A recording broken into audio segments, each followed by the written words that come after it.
भक्तजन माता विष्णु सागर जैसे कृष्ण यदि आप श्री कृष्ण जन्माष्टमी का व्रत करना चाहते हैं तो आपको व्रत आरंभ करने से पहले इस वीडियो को पूरा देखना चाहिए, जिससे आपको यह पता लगेगा कि आपको इस बार जन्माष्टमी का व्रत कब रखना है, किस विधि से रखना है, कैसे व्रत करना चाहिए तथा श्री कृष्ण जन्माष्टमी में कौन कौन से महत्वपूर्ण नियमों का पालन करना चाहिए। जन्माष्टमी व्रत से संबंधित संपूर्ण जानकारी, शास्त्रोक्त जानकारी इस वीडियो के माध्यम से आपको प्रदान करेंगे। भगवान श्री कृष्ण का प्रगट आज ठीक 50 वर्ष से पहले द्वापर युग में मास के कृष्ण पक्ष की अष्टमी तिथि बुधवार को रोहिणी नक्षत्र में, जब चंद्रमा अपनी उच्च राशि में और सूर्य अपनी स्वराशि सिंह राशि में थे, ऐसे शुभ समय में मध्यरात्रि के ठीक 12 बजे मथुरा नगरी में प्रकट हुए थे। इस बार भगवान श्री कृष्ण का अवतार दिवस जन्मोत्सव श्री कृष्ण जन्माष्टमी कुछ पंचांगों में 6 सितंबर 2023 व अधिकतम पंचांगों में से 7 सितंबर 2023 गुरुवार को बताया है। इस प्रकार श्री कृष्ण जन्माष्टमी इस बार 2 बार दिन मनाई जाएगी, लेकिन शास्त्रों में सूर्योदय व व्यापनिक पूर्व काल सर्वश्रेष्ठ बताया गया है। सनातन धर्म के व्रत पर्वों के निर्णय हेतु सर्वमान्य ग्रंथ धर्म सिंधु है। उसमें पृष्ठ क्रमांक 12 तथा 13 पर स्पष्ट लिखा हुआ है और इसके साथ ही निर्णय सिंधु के पेज क्रमांक 63 में भी स्पष्ट लिखा हुआ है कि उदय व्यापनी गरिया 1987 में तिथि पर एक विवाद हुआ था। उसमें विद्युत परिषद वाराणसी में हृदय व्यापनी के आधार पर व्रत समय और तिथि निर्धारण किया गया था। उस निर्धारण गणित के आधार पर श्री कृष्ण जन्माष्टमी सूर्योदय अष्टमी तिथि व सूर्योदय रोहिणी नक्षत्र जन्माष्टमी 7 सितंबर 2023 गुरुवार को ही मनाई जाएगी। 6 सितंबर को कुछ ऐसे संयोग निर्मित हो रहे हैं जो कि द्वापर युग से जैसे संयोग बन रहे हैं। इस पर अष्टमी तिथि का आरंभ 6 सितंबर 2023 की रात को यानी शाम को 7:48 पर हो जाएगा। इसी दिन रोहिणी नक्षत्र अष्टमी तिथि बुधवार एवं सूर्यदेव अपनी स्वराशि सिंह में, चंद्रमा अपनी उच्च राशि वृषभ में होंगे और अष्टमी तिथि का समापन 7 सितंबर 2023 का होगा। शाम को 7:40 पर अष्टमी तिथि समाप्त हो जाएगी। 7 सितंबर 2023 को अष्टमी तिथि सूर्योदय के समय रहने से संपूर्ण दिन तथा रात मानी जाएगी और भगवान श्री कृष्ण के प्रकटे का जो नक्षत्र रोहिणी नक्षत्र उसका प्रारंभ 6 सितंबर दोपहर 2:28 से होगा, जो कि अगले दिन यानी 7 सितंबर को पहर 2:55 पर रोहिणी नक्षत्र समाप्त हो जाएगा। इस प्रकार प्रभु श्री कृष्ण का अवतरण दिवस जन्माष्टमी श्री कृष्ण जन्मोत्सव भगवान श्री कृष्ण का प्रकोटित उत्सव इस वर्ष 7 सितंबर 2023 को ही मनाया जाएगा। पौराणिक धर्म ग्रंथों में भगवान श्री कृष्ण विष्णु ने पृथ्वी को पापियों से मुक्त करने हेतु भगवान श्री कृष्ण के रूप से उन अवतार दिया था। मास के कृष्ण पक्ष की अष्टमी तिथि को मध्यरात्रि को रोहिणी नक्षत्र में मथुरा नगरी में देवकी और वासुदेव के पुत्र के रूप में प्रभु प्रकट हुए थे। जन्माष्टमी को स्मार्त और वैष्णव संप्रदाय के सभी भक्तजन अपने अपने आस्था और परंपरा के अनुसार अलग अलग मनाते हैं। श्रीमद् भगवत कथा को प्रमाण मानकर स्मार्त संप्रदाय के मनाने वाले चंद्रोदय व्यापनी अष्टमी और रोहिणी नक्षत्र में जन्माष्टमी मनाते हैं तथा भगवान वैष्णवी जन वाली अष्टमी उदय काल रोहिणी नक्षत्र को जन्माष्टमी महापर्व मनाते हैं। इस दिन व्रत रखते हैं।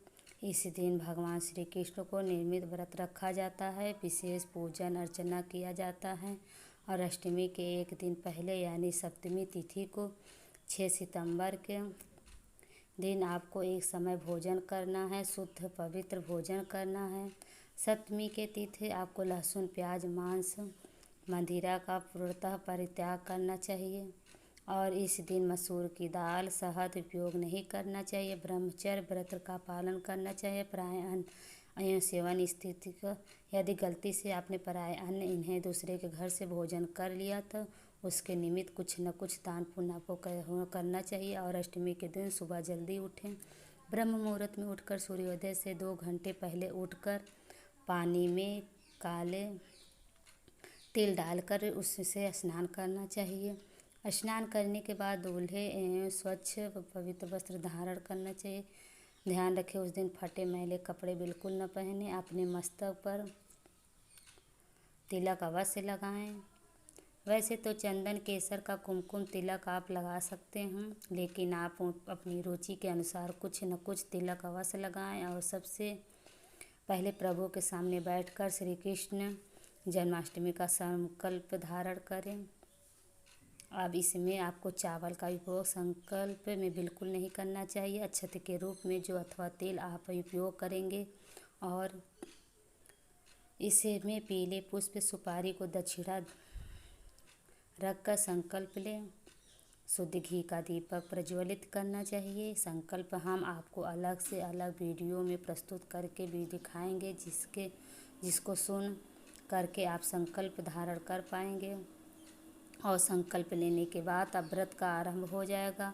जन्माष्टमी के दिन सुबह तुलसी जी का पूजन अर्चना, गौ माता की सेवा पूजा करें, सूर्य भगवान को जल अर्पण करें और अपने गुरुजन माता पिता पूजा पुरुषों का प्रणाम करके व्रत का शुभारंभ करें। किसी भी मनुष्य को जन्माष्टमी के दिन अन्न का सेवन बिल्कुल भी नहीं करना चाहिए तथा इस दिन चावल भी नहीं खाना चाहिए। और इंजिन केवल फलाहार आपको करना चाहिए। शुद्ध फलाहार गाय को दूध से बनी वस्तुएं सभी प्रकार के फल माने जाते हैं। इसके साथ पंचमेवा जो ड्राई फ्रूट्स होते हैं जिन्हें सूखा मेवा कहा जाता है वो अभी आप फलाहार के रूप में उपयोग करके कर सकते हैं, जिससे मखाना नमकीन या मीठे तैयार करके उसका भी आप फलाहार कर सकते हैं। और अन्य शुद्ध 7 फलाहारों का प्रयोग करके प्रातःकालीन वेला में भगवान बाल गोपाल जी को, लड्डू गोपाल जी को, शालिग्राम जी को या विष्णु भगवान को शुद्ध जल से स्नान कराएं। उसके बाद पंचामृत से स्नान कराएं तथा उनको नए वस्त्र का धारण करवाना चाहिए। प्रभु को इस दिन नए कपड़े धारण करवाना चाहिए, क्योंकि उनका जन्मोत्सव, जब किसी बालक का जन्मोत्सव होता है तो उनके लिए नए कपड़े हम लाते हैं। तो हमें ठाकुर का जन्मोत्सव मना रहे हैं, उत्तारण दिवस मना रहे हैं, तो हम उनके लिए नए नए वस्त्र बाजार से वापस लाएं। पालन भी उनके लिए लेकर आएँ, क्योंकि पालने में इस दिन उनको झूलना और खीरा ककड़ी लेकर आएँ, माखन मिश्री लेकर आएँ। प्रभु का भोग लगाने के लिए धनिया पंजीरी का प्रसाद भी इसी दिन तैयार करना चाहिए। पंचामृत, दूध, दही, शहद, शक्कर, घी, पीले फूल की माला, तुलसी जी के पत्ते। जन्माष्टमी के दिन एक दिन पहले आपको तुलसी जी के पत्ते तोड़ कर रख लेना चाहिए। सबसे पहले भगवान का पूजन अर्चना करके उनको जल से पंचामृत स्नान करवाएं, शुद्ध वस्त्र धारण कराएं, नए कपड़े पहनाएं, मोर मुकुट धारण करवाएं, बांसुरी उनको पहनाएं, मोतियों की माला पहनाएं, भाव में पंजनियाँ आप पहनाएं, हाथ में घुंघरू में ना। इस प्रकार सभी प्रकार के सुंदर सुंदर आभूषणों से प्रभु का, हमारे ठाकुर का विशेष रूप से सरदार को उनका पूजन करें। जन्माष्टमी के 2 दिन से सोना नहीं चाहिए।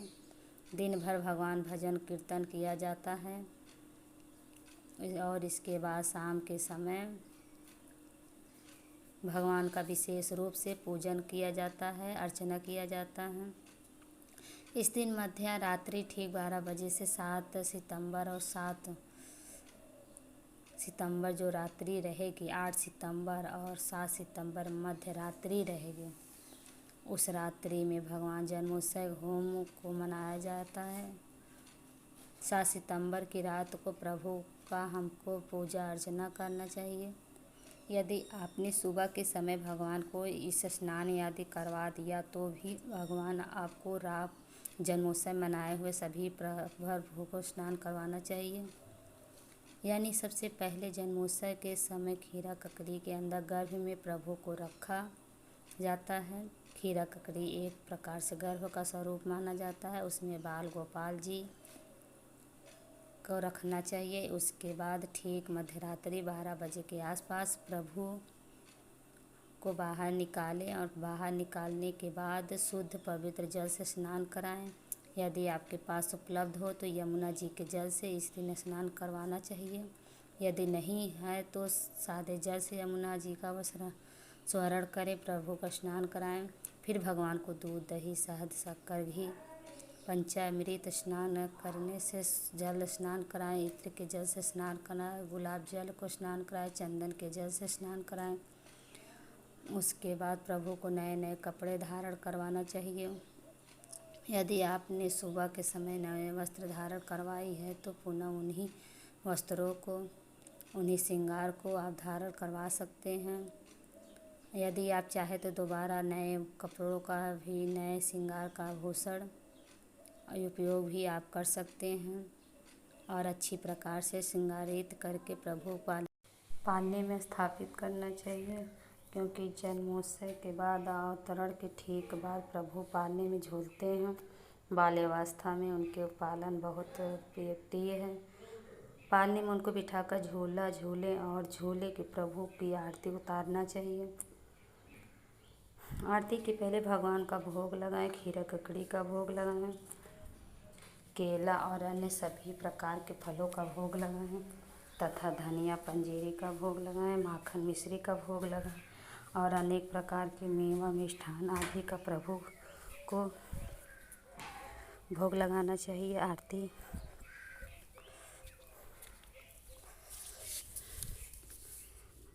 करके समस्त मिलने जुलने वालों को, पड़ोसियों को प्रसाद वितरण किया जाता है।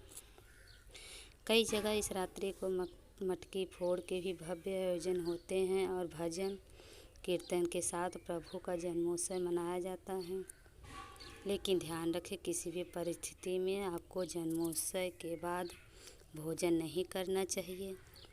कई लोग क्या करते हैं कि प्रभु का जैसा ही जन्मोत्सव हो जाएगा उसके बाद अन्न सेवन कर लेते हैं, यानी भोजन कर लेते हैं। यह तरीका बिल्कुल गलत है। इससे उनका जन्माष्टमी का व्रत अधूरा माना जाएगा, भंग माना जाएगा। तो यदि आप अधूरा पुण्य प्राप्त करना चाहते हैं तो ज़रूर भोजन कर लेना। लेकिन यदि आपको जन्माष्टमी का पूरा पुण्य प्राप्त करना है तो आप अन्न का सेवन बिल्कुल न करें। यदि आपका व्रत जन्माष्टमी के प्रातःकाल से ही, ब्रह्म मुहूर्त से ही आरंभ हो चुका है, आप फलाहारी वस्तुएं 1 या 2 बार 3 बार ले सकते हैं, चाय कॉफ़ी भी ले सकते हैं, लेकिन आपको अन्न का सेवन बिल्कुल नहीं करना चाहिए। अगले दिन सुबह यानी सूर्योदय जब होगा, सुबह 8 तारीख को आपको पालन करना है कि तारीख सुबह को पारणा करने समय रहेगा, यानी व्रत खोलने का सही समय रहेगा। सुबह 6:24 से लेकर 8:24 तक समय रहेगा। इस दौरान आप प्रभु का पुनः एक बार भी पूजन अर्चना करने के बाद इस प्रकार एकादशी का व्रत पारणा करते हैं, उसी तरह श्री कृष्ण का जन्माष्टमी व्रत का भी पारणा करना चाहिए। पारणा करते समय ब्राह्मण को भोजन करवाने का विधान है। भोजन नहीं करवा पाते तो अन्नदान दे सकते हैं। अन्नदान भी नहीं दे सकते हैं तो नगद राशि ब्राह्मण को देवता को देकर ब्राह्मण का भोजन पुण्य प्राप्त कर सकते हैं। और आपको जन्माष्टमी के दिन गलती से भी लहसुन, प्याज, मांस,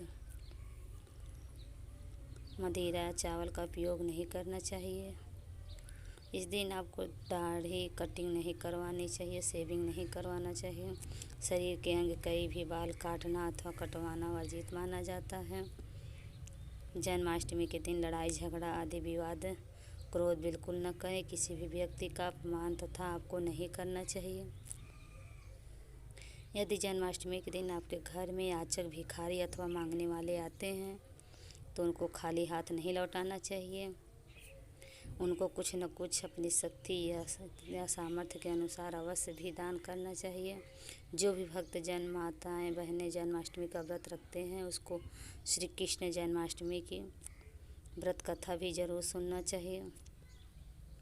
जन्माष्टमी का व्रत कथा हमेशा ब्राह्मण के मुख से ही सुनना चाहिए, क्योंकि ब्राह्मण बाबा के जनार्दन का कथा सुनने से ब्राह्मण देवता यथाशक्ति दक्षिणा आपको प्रदान करना चाहिए, जिससे आपको व्रत का पूरा पूरा पुण्य प्राप्त हो सके।